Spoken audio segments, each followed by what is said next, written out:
Hare Krishna, Hare Krishna, Hare Krishna, Hare Krishna, Krishna Krishna, Krishna Krishna, Hare Hare, Hare Hare, Hare Rama, Hare Rama, Hare Rama, Hare Rama, Rama Rama, Rama Rama, Hare Hare. Hare Hare. Thank you everyone, and we welcome you all to ISKCON Stouffville. Today's Sunday Sangha. It's so nice to see some new faces and old faces. So we know that every Sunday we read the Bhagavad Gita, which are basically words of the Lord. Today we'll be reading from the 7th chapter in continuation. Before we begin, let's invoke the prayers by singing Jai Radha Madhava prayer and the invocation prayer from the Bhagavad Gita. Thank you.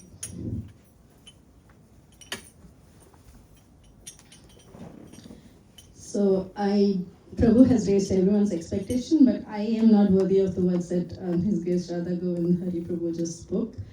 I am learning as much as the children in ISKCON Stouffville are learning. So whatever that comes out of my mouth is basically what I've heard from everybody around me, the Vaishnavas in the Parampara and my Gurudev. So please forgive me if I make any mistakes, and if anything good comes out of what I speak, it's all glories to them.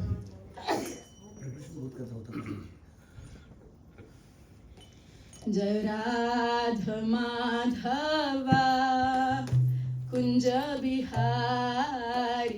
Jai Radha Madhava Kunja Bihari. Jai Radha Madhava Kunja Bihari. Jai Radha Madhava Kunja Bihari. Jaya Gopijana Vallabha Girivaradhari. Jaya Gopijana Vallabha Girivaradhari. Jaya Gopijana Vallabha Girivaradhari. Jaya Gopijana Vallabha Girivaradhari. Yashodanandana Braja Janaranjana. Yashodanandana Brajajanarandana. Yashodanandana Braja Janaranjana. Yashodanandana Brajajanarandana. Yamuna Tira Vanachari. Yamuna Tira Vanachari. Yamuna Tira Vanachari. Yamuna Tira Vanachari. Jayo Radha Madhava Kunja Bihari. Jayo Radha Madhava Kunja Bihari. Jaya Gopijana Vallabha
the introduction.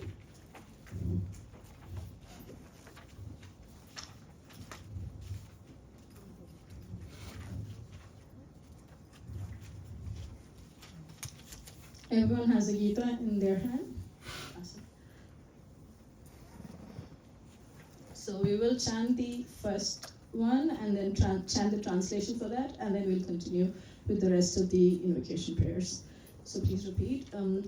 If it's possible, for those who know the invocation prayers, you may fold your hands and close your eyes and chant. It will be very meditative. Om Ajnanatimirandhasya Jnananjanashalakaya Chakshurunmilitam yena Tasmai Shri Gurave Namaha. I was born in the darkest ignorance, and my spiritual master opened my eyes with the torch of knowledge. I offer my respectful obeisances unto him. Shri Chaitanya Mano Bhishtam Stapitam Yena Bhutale Swayam Rupa Kada Mahyam Dadati Swapadantikam Vandeham Shri Guru Shri Yutapada Kamalam Shri Gurun Vaishnavamscha Shri Rupam Sagrajatam Sahagana Raghunathan Vitam Tam Sajivam Sadvaitam Savadutam Parijana Sahitam Krishna Chaitanya Devam Shri Radha Krishna Padan Sahagana Lalita Shri Vishakhanvitamsha. Hey Krishna Karuna Sindhu Dinabandhu Jagatpate Gopesha Gopika Kanta Radha Kanta Namostute Tapta Kanchana Gaurangi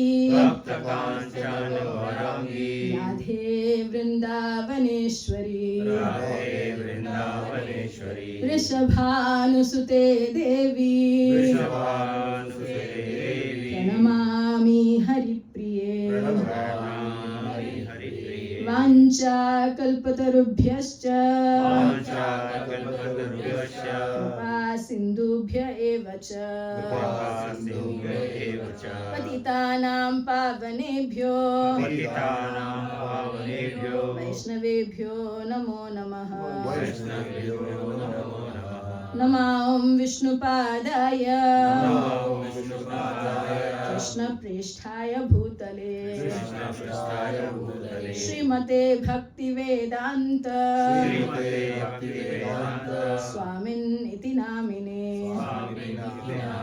Namaste Saraswate Deve Gauravani Pracharine Nirvishesha Shunyavadi Paschatya Deshatarine Jaya Shri Krishna Chaitanya Prabhu Nityananda Shri Advaita Gadadhara Shrivas Adi Gaura Bhakta Vrinda. Let's chant with our hands upraised. And Hare Krishna, Krishna Krishna, Hare Hare, Hare Rama, Rama Rama, Hare Hare, Hare Krishna, Krishna Krishna, Hare Hare, Hare Rama, Rama Rama, Hare Hare. Om Namo Bhagavate Vasudevaya. Om Namo Bhagavate Vasudevaya. Bhagavate Vasudevaya. Om Namo Bhagavate Vasudevaya. Om Namo Bhagavate Vasudevaya. Om Namo Bhagavate Vasudevaya. Pam karoti vachalam pangum langayate girim yat kripatamaham vande Shri Gurun Dinatarinam Paramananda Madhavam Shri Chaitanyeshwaram Katanjana Smrite Smin Dushkaram Sukaram Bhavet Vismate Viparitam Syat Shri Chaitanya Namamitam.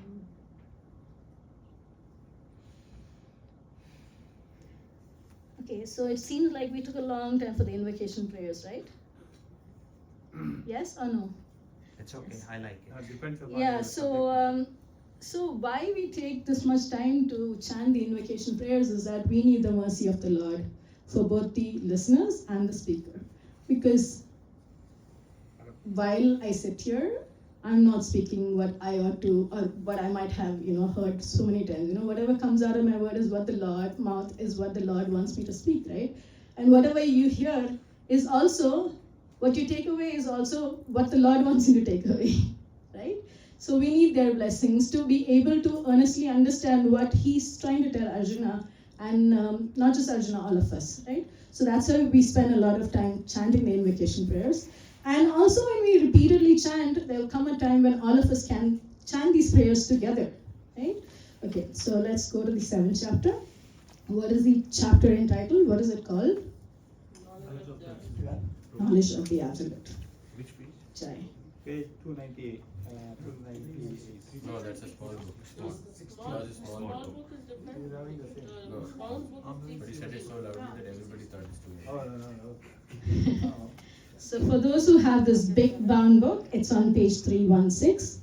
Small copies, 298. 298. Okay? So we happen to be reading the 12th verse today. Let's read the verse and then begin our discussion thereafter. सबको मिल गया page number? Okay.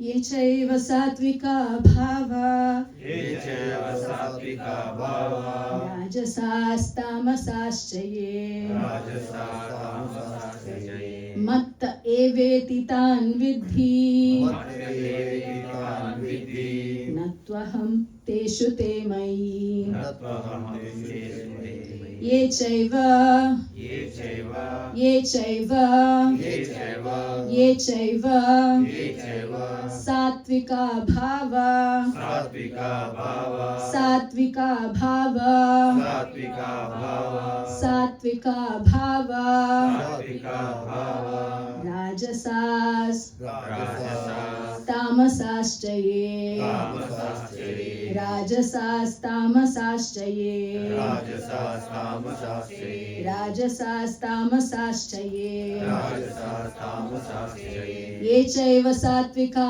भावा राजसास् तामसाश्च ये ये चैव सात्विका भावा राजसास् तामसाश्च ये So we're going to read the first sentence all at one go. Okay, so let's go one more time. Ye chaiva satvika bhava rajasas tamasascha ye. ये चैव सात्विका भावा राजसास् तामसाश्च ये Matta eveti. मत्तएवेति Matta eveti. मत्तएवेति Matta eveti. मत्तएवेति Tan vidhi. तान् विद्धि Tan vidhi. तान् विद्धि Matta eveti tan vidhi. मत्तएवेति तान् विद्धि Natvaham. न त्वहं Natvaham. न त्वहं Natvaham. न त्वहं तेषु ते मयि तेषु ते मयि तेषु ते मयि तेषु ते मयि तेषु ते मयि तेषु ते मयि न त्वहं तेषु ते मयि. न त्वहं तेषु ते मयि So we're going to read the second line together. Matta eveti tan vidhi na tvaham teshu te mayi. मत्तएवेति तान् विद्धि न त्वहं तेषु ते मयि Okay. So did everyone get every syllable, every word in the shloka? Is there anyone who found any word difficult?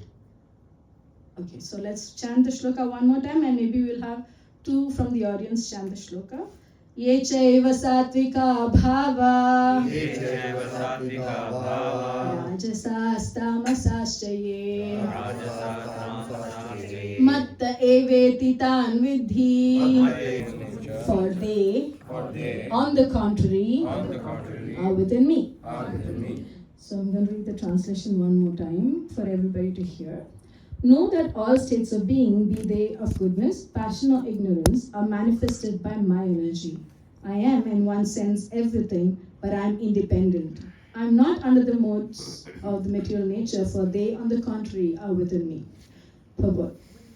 All material activities in the world are being conducted under the three modes of material nature. Although these material modes of nature are emanations from the Supreme Lord, Krishna, he is not subject to them. For instance, under the state laws, one may be punished, but the king, the lawmaker, is not subject to the law. Similarly, all the modes of material nature, goodness, passion, and ignorance, are emanations from the Supreme Lord Krishna. But Krishna is not subject to material nature. Therefore, he is nirguna, which means that these gunas or modes, although issuing from him, do not affect him. That is one of the special characteristics of Bhagavan, or the Supreme Personality of Godhead. That's it.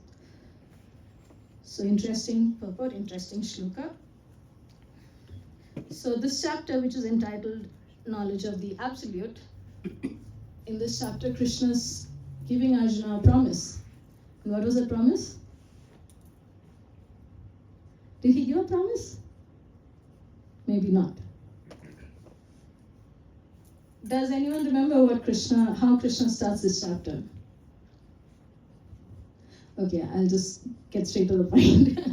Krishna in the beginning of the shloka says, Krishna is telling to Arjuna that, now hear from me, O Arjuna, I'm going to give you some knowledge by which, after having known, you'll not need to know anything else. But at the end of that dialogue, Krishna tells Arjuna that Shrunu, hear from me. Right? So what is Krishna promising Arjuna when he tells that I'm going to give you the knowledge? Right? All this while in the Bhagavad Gita, Krishna has been sharing different types of yogas, and then at the end of the 6th chapter, Krishna says that, one who performs devotional service, he is the best yogi. And now, Krishna is going to enlighten Arjuna about the process by which he could understand him about devotional service. So that is the promise Krishna is giving to Arjuna. And then he's telling, listen, right? Listen, Arjuna, pay attention, I'm going to give you the knowledge, right? So Krishna is giving us the information, the knowledge by which we can get to know Krishna, right? And what better way than to hear from Krishna than from any other source. So Krishna in this particular verse, he's actually establishing himself or telling us who he is, what he is, sort of, right? What's he saying? He's saying that everything in this material world, know that all states of being, be they of goodness, passion or ignorance, what are they? They're coming from me, they manifested from my energy. So Krishna is telling everything, there are two things that come out from this one sentence, which says that everything in this material world, they are under these three modes, right? Goodness, passion, and ignorance. But also he reveals that this three modes, they are his energy. They come from his energy, right? So Krishna, he has created this material world. We all know that, right? Do we know that Krishna created the material world? Or no? Is there anyone else who doubts that it is not created by Krishna? Maybe somebody else created? No? Okay. So Krishna created this material world through his expansions, right? And he has given the charge to somebody to manage this material creation, right?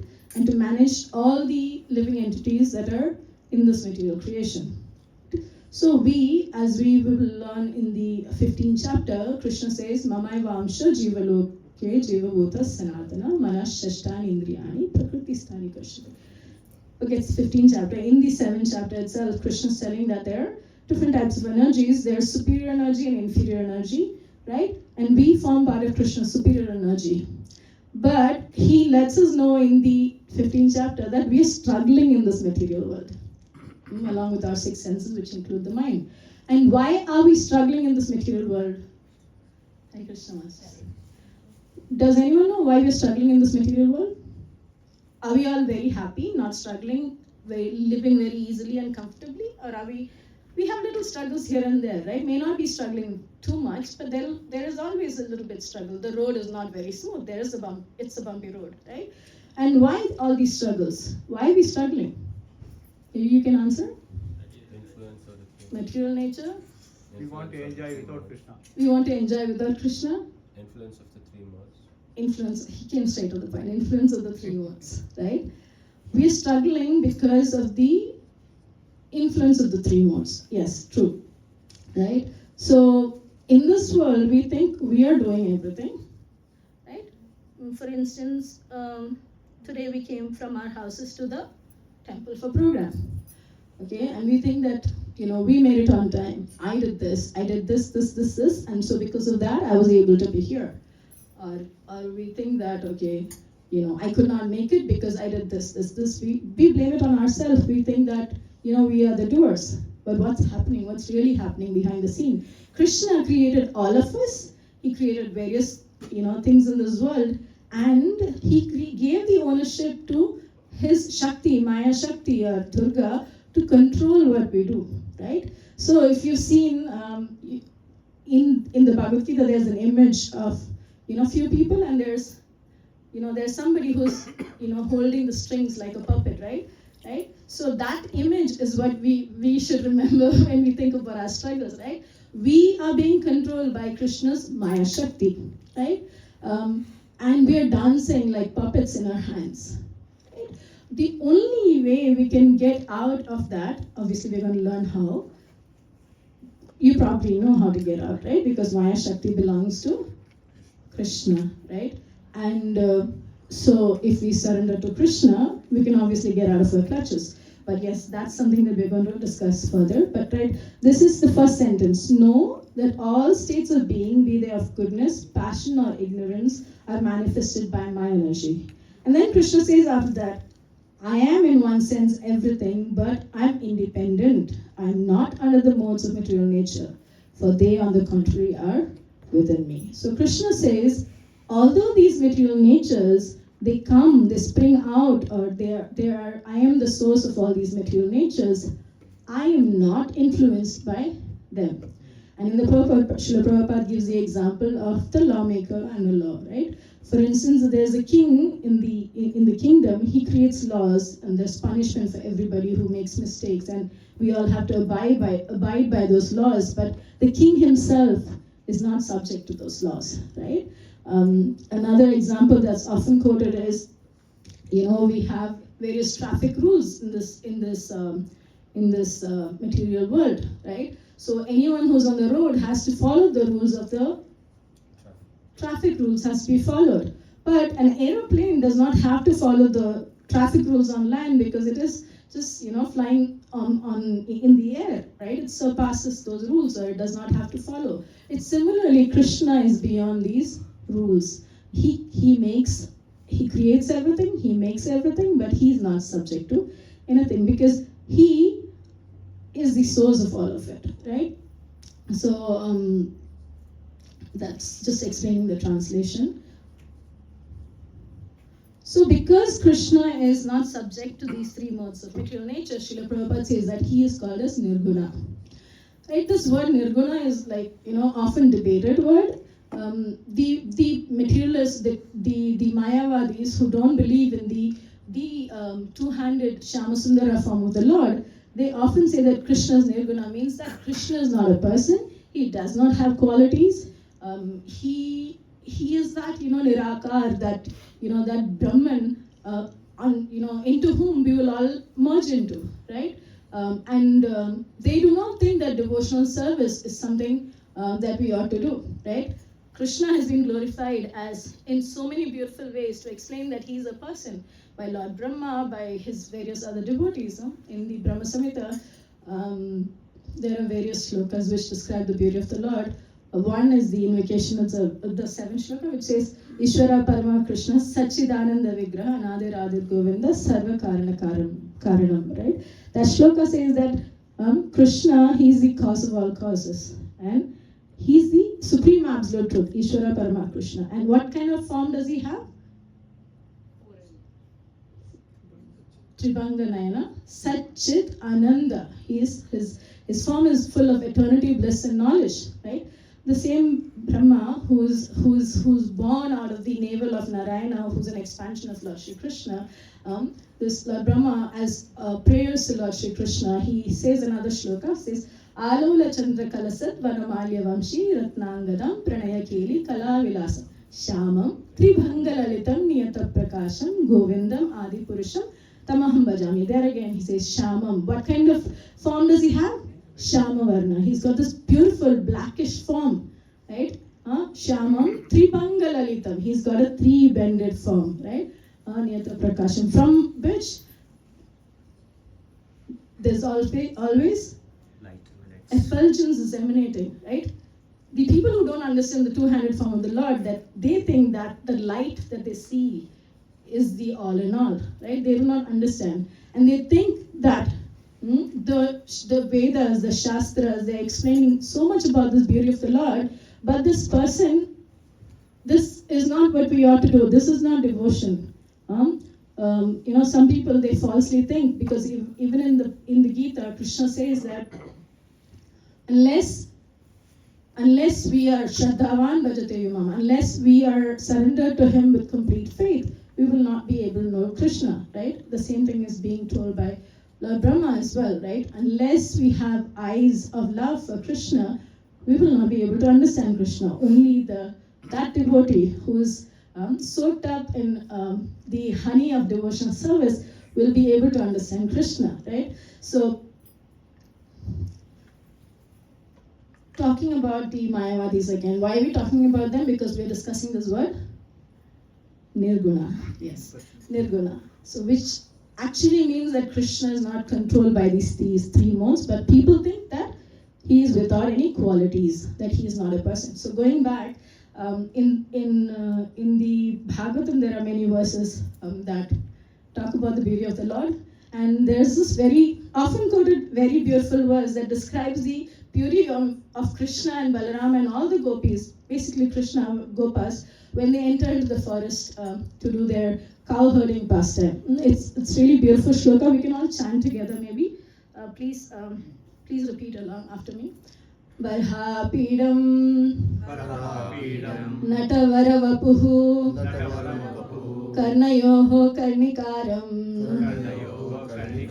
Bhibradvasa Kanakakapisham Vaijayantim Chamalam Randran Venoho Adarasudaya Apurayan Gopa Vrinde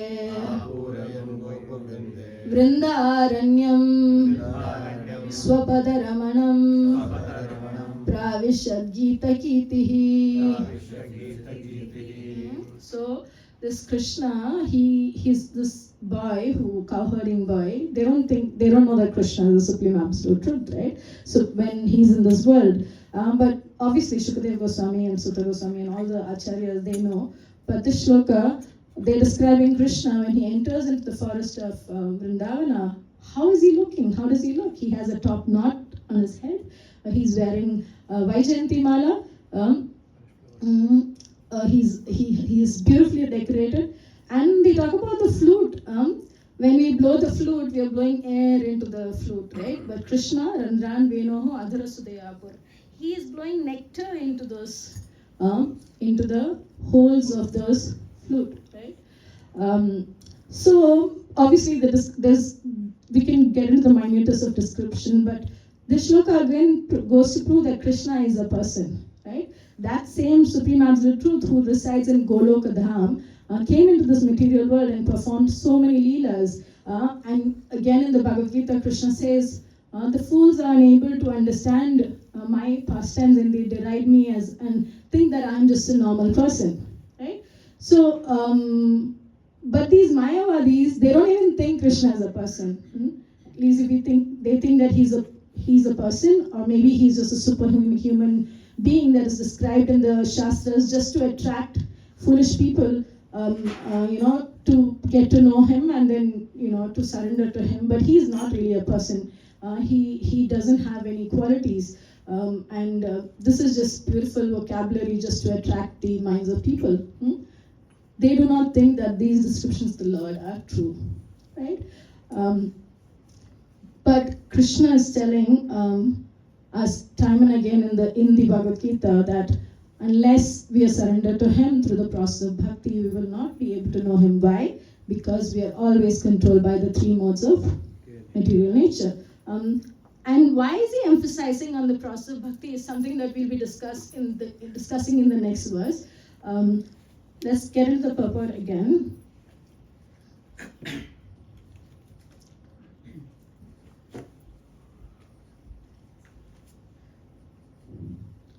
So Krishna says, we're discussing the last line of the purport. Therefore, he is nirguna, which means that these gunas or modes of material nature issuing from him do not affect him. That is one of the special characteristics of Bhagavan, or the Supreme Absolute Truth. Krishna, he created this material world. He showed that he created this material world to Arjuna, to various devotees, and he even showed his own mother, who did not consider him to be God. Right? How did he show? When did he show? He opened his mouth. Brahman God. In Brahman God. Yeah, when he opened his mouth and showed the entire Brahman in his mouth. And Mother Yashoda was very happy to see this one. No, she was scared. She was scared, she was shocked, right? And then she fainted, and Krishna made her forget, because if she remembers this, she will not be able to deal with Krishna in the same loving manner. Because she used to reprimand Krishna, she used to punish Krishna, she's even tired of Krishna, right? And she used to even worship Lord Narayana and Lord Vishnu, praying for the welfare of her sons, right? So this is because she had the motherly affection for Krishna. She did not treat him like God, she did not know. There were moments when Krishna revealed that he is God, but after he did, he always covered her with Yogamaya potency, and so she would not remember, right? So that Lord who created this material world, that Lord who showed at various instances that he is the creator of the universe, he was able to show us, prove it to us, that he is the creator, that he is a person. But Mayavadis, they cannot prove anything. They just state the fact that Krishna is nirguna, he is nirakar, he has no form, and that we should surrender to that absolute truth without any form. They cannot prove the fact that Krishna is not a god, right? So when you hear talks about how Krishna is nirguna, we should understand nirguna means those gunas don't affect Krishna. Why so? Krishna in the Bhagavad Gita says that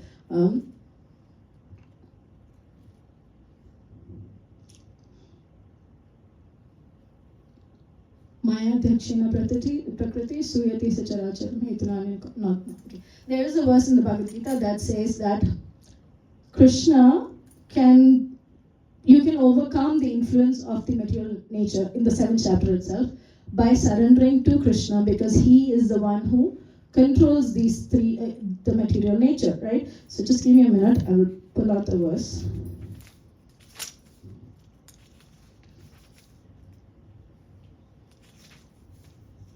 If anyone remembers, can quote the shloka for me, please.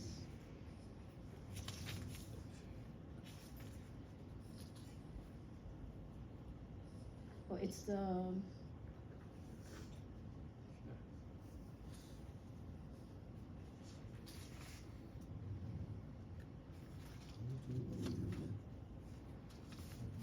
Anyone remembers the shloka?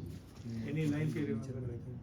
Yeah, I'm not able to remember, but I only remember the translation which says that one who surrenders unto me can overcome. It's in the purport, Prabhupada talks about the calf hoof print. Okay, anyway, see again, this is homework for us to go back and refer. Okay, now talking about the Lord's qualities and pastimes, again there's another shloka where Lord Shiva prays to to the Lord, the Supreme Absolute Truth, the cause of all causes, the one and pure consciousness, Vasudeva Shabditam, the one who's above the three modes of material nature, whose activities are always in the Vishuddha Sattva stage. We know that there are three modes of material nature, right? What are the three modes? Mode of Goodness, ignorance. passion, Ignorance, passion, So we will and have mute on this side, okay? And maybe this side in front row also. I want to hear from the others. Everyone else is quiet. This is not partiality. We are all here doing, what are we doing? Gita Adhyayana Shilasya. We are studying Adhyayan. We are studying, trying to study, right? So while trying to study, we need to participate in the study, right? No force. I'm just, don't take me very seriously in this point. But yes, we're here to study. We need participation of all, and so we need everyone to encourage one another. So coming back to the point, what are the three modes? Goodness. Monica Maji said goodness. Second, passion, ignorance, right? These are the three modes that are within this material world. And anything in the material creation, from the smallest ant to the biggest personality, Brahma, right? Everyone's controlled by these three modes. It's because of these three modes that even Brahma was confused about the Lord's nature. Remember in the Brahma Vimohan Leela, where he just stole all the cows, and Krishna had to teach him a lesson, right? Brahma, Indra. Yes, Prabhu. Can you just give one simple example of each of these three modes? Yeah, sure. Last time, I remember Paripurna Prabhu in his lecture also gave examples. So these three modes, things and three modes, we're going to study that in the 14th chapter of the Gita. Krishna keeps it to the fag end because he needs us to understand various things before we come to really understand about the three modes, right? We have 5 key subject matters that are being discussed in the Gita, right? What are the 5 subject matters? I'm going to come to Prabhu's example, but before that, what are the 5 subject matters? Yes, Prabhu. Ishwar, Jeev, Prakriti, Kal, and Karma, right? Hari Bol. Thank you, Prabhu, for being so participative, right? So Ishwar, Prakriti, Jeev, Kal, and Karma, right? So the material nature. So coming to Prabhu's question about the three modes, three modes, we do every activity under these three modes, and many things are in these three modes. So for example, a day can also be divided, and in the day also there is influence of these modes, right? It is not that the three modes act independently. There's always a combination of these three modes in all what we do, right? So for instance, early mornings are considered to be more in the mode of goodness, sattva. The afternoon time, when we're all busy running for work, trying to achieve a lot of things, that's in the mode of passion. And the time when we ought to sleep, where we're influenced heavily by the mode of ignorance, is when it's the time to sleep, indulge in activities that are in that mode, right? So that is a day. For instance, the kind of food we eat. Food stuff that is healthy, wholesome, nutritious, they're said to be in the mode of goodness. Food that is not putrid but pungent, that's spicy, that is, that is considered to be in the mode of passion.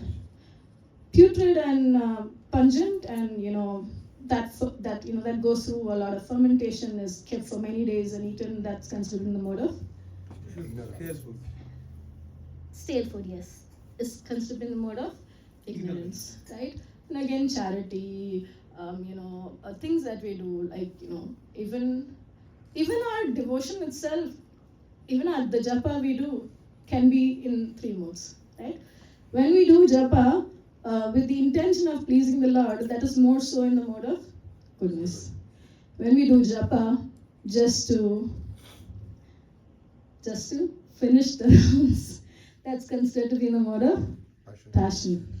And there's a japa when people just Hare Krishna, Hare Krishna, Krishna Ram, Ram, Ram. Yeah, that's in the mode of ignorance. So, there are various examples that could be given, but this is just few examples for us to remember.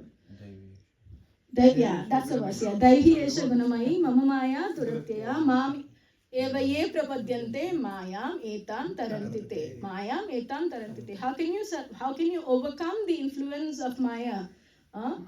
Surrendering. That Devi Hesha Gunamayi, that material nature is my energy, right? Mam eva ye prapadyante. You have to surrender unto Krishna, who's the master of that material nature. Prabhu, what is the shloka number? 14, 714. 714, yeah. I knew it was in this chapter, couldn't recollect, right? So, by surrendering, we can chant the shloka. Prabhu, you want to chant? Yeah, Prabhu will lead and we'll all repeat. Devi Esha Gunamayi. Devi Esha Gunamayi. Mama Maya Duratyaya. Mama Maya Duratyaya. Eva Prapadyante. Mameva ye prapadyante. Mayametam Tarantite. Mayametam tarantite. So Krishna says this divine energy of mind consisting of the three modes of material nature is difficult to overcome. What does Krishna say? It is difficult to overcome. He does not say it's impossible. He says it is difficult to overcome. But those who have surrendered unto me can easily cross beyond it. Right? So Krishna says that those who surrender to him can easily cross beyond it. And the purport Prabhupada says, the ocean of material world that's very vast will be reduced to the size of a calf hoof print, water contained in the calf hoof print, right? So going back to the discussion of the shloka, in this shloka Krishna says that know that everything in this material world, whatever they're controlled by mode of ignorance, passion or goodness, they're actually, where do they come from? They are coming from his energy, right? So if you remember in this chapter, in the last few verses, 8, 9, 10, and 11, Krishna discloses some facts to Arjuna, right? He's telling Arjuna how we can see him in this material world beyond his three-banded form, right? We can see Krishna in the taste of water, right? Let's see if we can recollect some points. Taste of water, what else? The sunshine, moonshine. Then he says he's a syllable Om, right? He's a strength in man, right? Then what else does he say? Taste in the water. Fire for digestion. Taste in the water. Yes, that's the first one. Taste in the water, right? And then last 2 weeks ago, Prabhu discussed. No, was it last week? Yeah, 2 weeks ago in 7-11, Prabhu discussed about how Krishna is.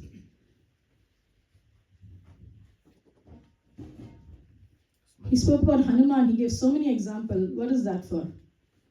Strength of the. That is devoid of passion and ignorance, right? And then he also says that he is sex life. That is not contrary to religious principles. So Krishna gave around 12 or 14 items, and he says that this is what he is, right? And now in this verse, he's establishing the fact that although he's all of this, right, he is beyond all the control of the material nature. Have you said something? He's inexhaustible. So yeah, he's inexhaustible. He's infallible. He does not fall. He's Achyuta, right? So Krishna is just trying to let Arjuna and all of us know that he is the master of all. He is the controller of all.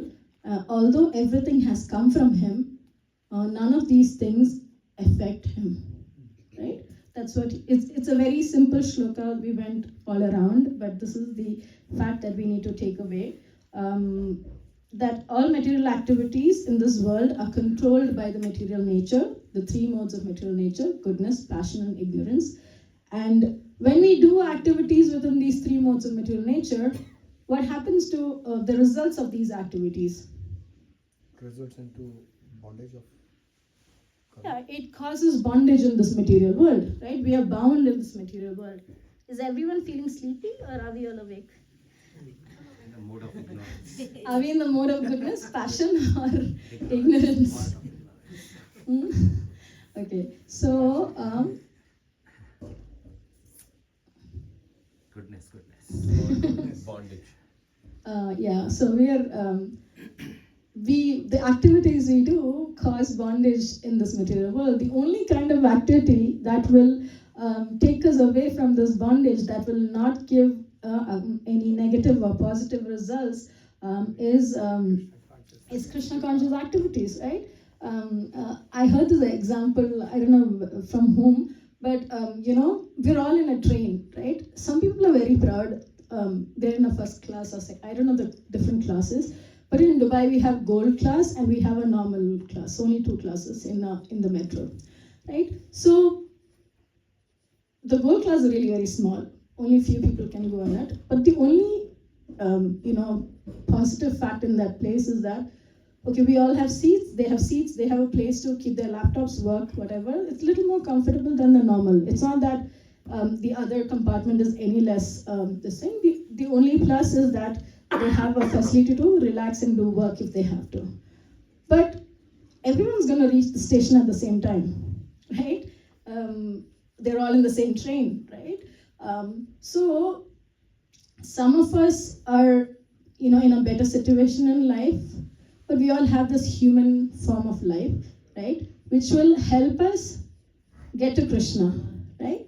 All of us will have us, we are all controlled by the 3 modes of material nature, just as much as people in the train are all controlled by the traffic rules of the metro. But those people who take up to the process of bhakti, those people who surrender unto the path of bhakti, they can transcend and reach and get out of this material life faster. They can transcend this and cut through the cycle of birth, death, old age and disease. How so? Because they're surrendering unto Krishna, who is beyond the control of material nature. So just to conclude this discussion,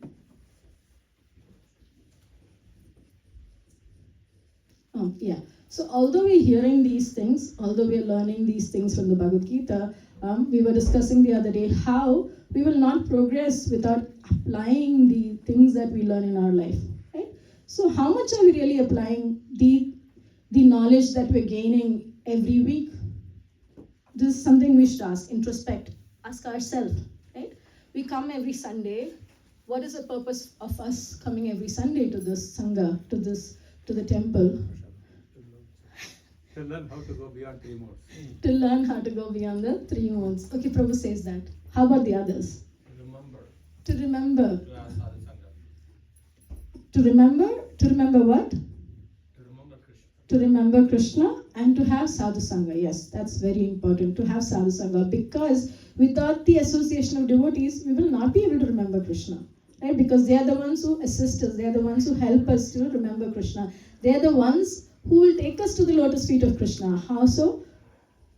They are the ones, the sadhus are the ones who will connect us to a spiritual master, who will connect us to the paramparam. Tadvidhi pranipatena pariprashnena sevya upadekshanti te jnanam jnaninas tattva darshana. They'll take us to that guru, one who has seen the absolute truth, who is tattvadarshi, who knows about the absolute truth. And that, such a sadhu, such a guru, he's always controlled. What is that shloka? Vacha vegam manasa krodha vegam. So basically that shloka says that he's controlling all his senses. How? Not artificially. He's controlled, his senses are controlled because all of his senses are utilized in the service of Krishna, right? So such a sadhu is able to connect us to the Guru Parampara, and because of that, we will be able to get out of the cycle of birth, death, old age and disease. Because how? Because he will help us practice Vaidhi Bhakti, which is Bhakti or devotional service, which are based on certain rules and regulations, right? Like the 4 regulative principles that we ought to follow: no meat eating, no intoxication, no illicit sex, no gambling. This forms the foundation of our religious practices or our spiritual life, right? And then another key part is chanting minimum 16 rounds, right? This process of chanting, it is said to be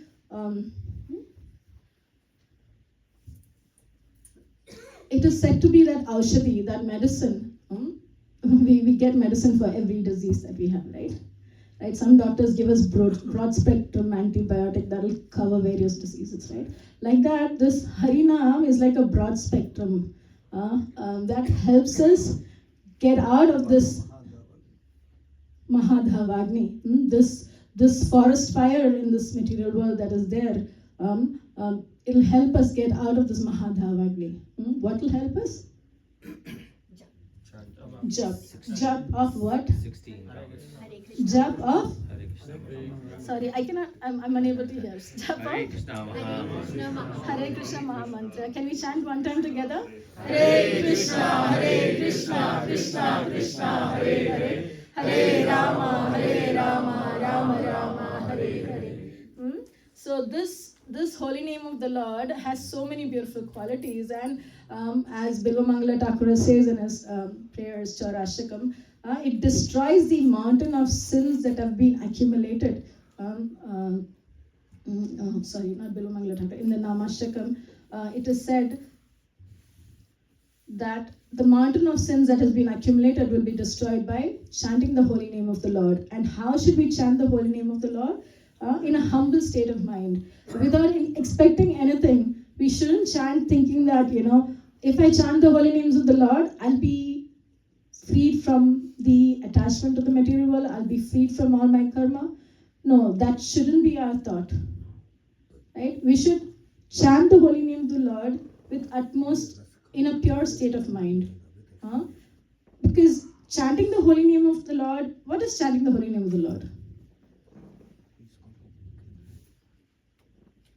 Anybody knows what the Hare Krishna Mahamantra means?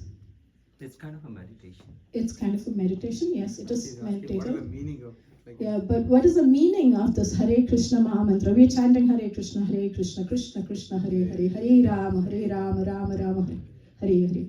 What is this? Do we know what it is? calling the potency of Krishna to engage us in the service. Calling the potency of Krishna. Krishna has ananta potencies. He's got unlimited potencies, right? And we are calling that internal potency, that potency of the Lord, that gives him pleasure, that pleasure potency of the Lord, Srimati Radharani. We are seeking her, we are crying out to her, we are calling out to her and asking her for what? We are asking her to engage us in Krishna service, right? We are not calling out to Krishna, we are asking the energy of Krishna. Yes, we are calling out to Krishna, but we are asking first the internal potency of Krishna, Srimati Radharani, to engage us in Krishna service, right? And that's why we chant the Hare Krishna Mahamantra. And only by her mercy and the mercy of the followers of Srimati Radharani, we are able to progress in the path of bhakti, right? Without their mercy, we will not be able to progress, right? So, this chanting of the holy name of the Lord is the key, and it is the end to attaining the love of Krishna, right? And that's what we are all here for. We need some kind of love, we need some kind of affection, we need some kind of attention, don't we? Is there anyone in this audience who thinks that I don't need love, I don't need attention, I don't need affection? Everyone's quiet, I see some smiles. What does that mean? That means we won't be here if that was true. Yeah. Okay. We need that, right? And we also sometimes think that we want to be the Lord and Master of all.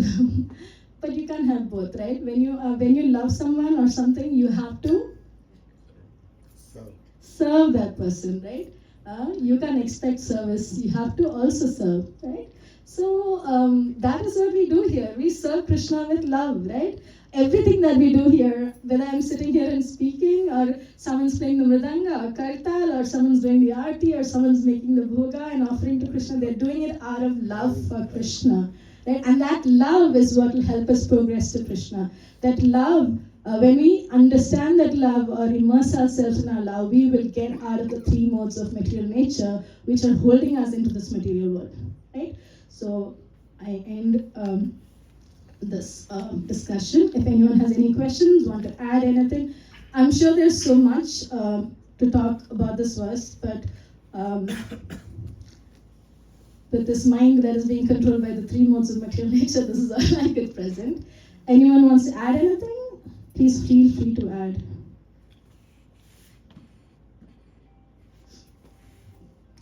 There's actually a beautiful story, but I'll save it for later, maybe another class. I'd like to make a comment. Yes, sir. And then I have a question. question Sure. afterwards. So first of all, I think today's session, I found it slightly different from the regular sessions, and I liked it. I like the format because that set the tone, and that also the invocation part is really very nice. At least for newbies like me, it makes sense. Why are we doing what we are doing? The question I have is, you made reference to Mayavadis. So can you give a little more insight onto what exactly you mean by Mayavadis by giving real life examples? Okay. So Mayavadi's basic thing is that the Mayavada philosophy, I'm not the best person to talk about this, but I will just give you in 2 lines that they are those who worship the impersonal aspect of the Lord. They do not believe in the form of the existence of the Lord as the, Shamasundara Swayam Bhagavan form.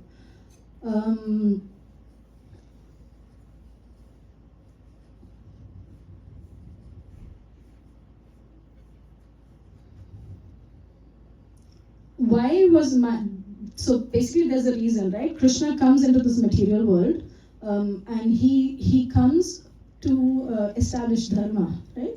He comes when the world is going through a lot of chaos and when there's godlessness in the society, right?